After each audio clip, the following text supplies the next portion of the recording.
कुछ लिखा हुआ है, ये जो डिज़ाइन बनी हुई है ना इस तरह करके यहाँ पर, ये वही डिज़ाइन है जो है AC के पास बना हुआ ऊपर में। मतलब कि A10 में न्यूट्रल आया है और A9 में हम देखेंगे तो ये जंपर लगकर कहाँ से आया है, लाइन से, फ्यूज़ के साथ। तो लाइन और न्यूट्रल दोनों हमारे यहाँ पर मिल जाएगा। तो सबसे पहले हम चेक करेंगे लाइन और न्यूट्रल। तो हमने ये वोल्ट पे सेट किया, वोल्टेज पे सेट हो गया। लाइन और न्यूट्रल पहले हम चेक कर लेंगे। लाइन और न्यूट्रल कितना वोल्ट आ रहा है, 240 वोल्ट। 240 आ गया ना, 240 उठा के दिखा देना इधर उधर सबको घुमाकर।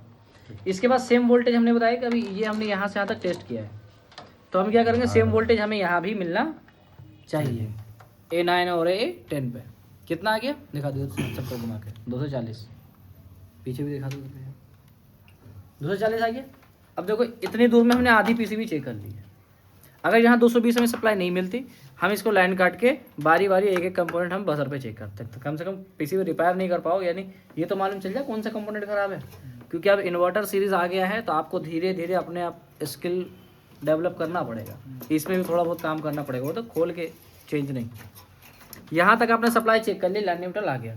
इसके बाद इसके बगल में देखो प्लस और माइनस बना हुआ है, यानी माइनस और प्लस ये AC को DC में कन्वर्ट करता है। तो AC में जब DC में कन्वर्ट करेगा उस सिचुएशन पे आपको ये बजर नहीं बजना चाहिए।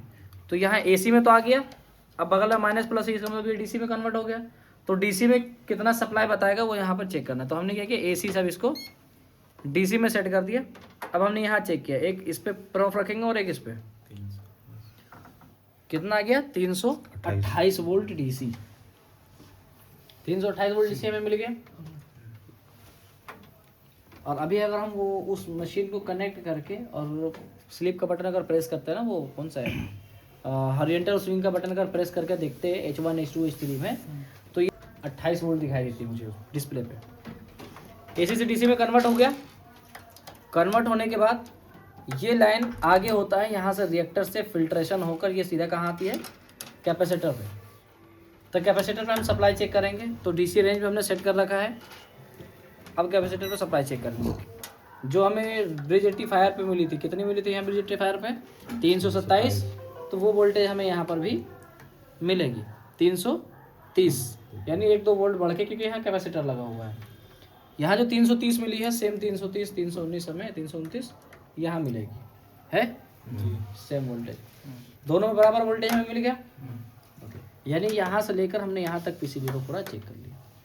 अब मेन प्रॉब्लम जहाँ पर आता है हम वहाँ बात करें। तो यहाँ पर देखो एक चीज़ यहाँ छोटा सा 12-15 वोल्ट का है कि यहाँ पर सर्किट बना हुआ है 15 वोल्ट। जब इस 15 वोल्ट सर्किट में सप्लाई आएगा 15 वोल्ट, तभी जाकर ये इसे ऑपरेट करेगा। और जब ये ऑपरेट होगा ना, तब यहाँ देखो 3 लाइन निकली है, 1 2 3।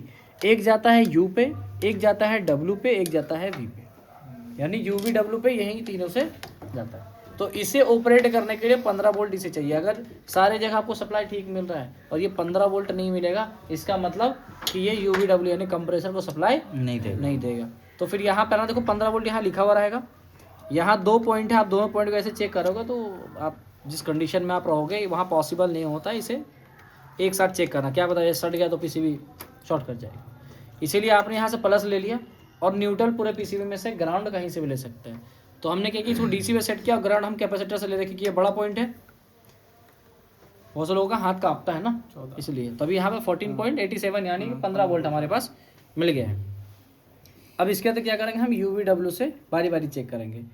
U पे चेक किया 14 वोल्ट, W पे सेम, और इस पे भी चेक करेंगे, ऊपर भी सेम आएगा। तो तीनों पे अभी कितना वोल्ट आ रहा है, 14 वोल्ट। कंप्रेसर को ऑपरेट करने के लिए कितना वोल्ट चाहिए, 170 से 190 के बीच। तो PCB सप्लाई आउट नहीं करेगी। तो उस कंडीशन में आपके पास आता है UVW टेस्टिंग जिग जो बताया था, उसको यहाँ पे लगाएंगे। एक वीडियो भी मैंने ग्रुप में डाली थी, उसको इसके तीनों टर्मिनल पे लगाएंगे। वो लाइट एक बार जलती है, इसका मतलब PCB ओके है, विदिन सेकंड सप्लाई आती है। और अगर नहीं जलती इसका मतलब PCB का ठीक है। तो इसमें कुल मिला के इतने ही PCB टेस्टिंग के लिए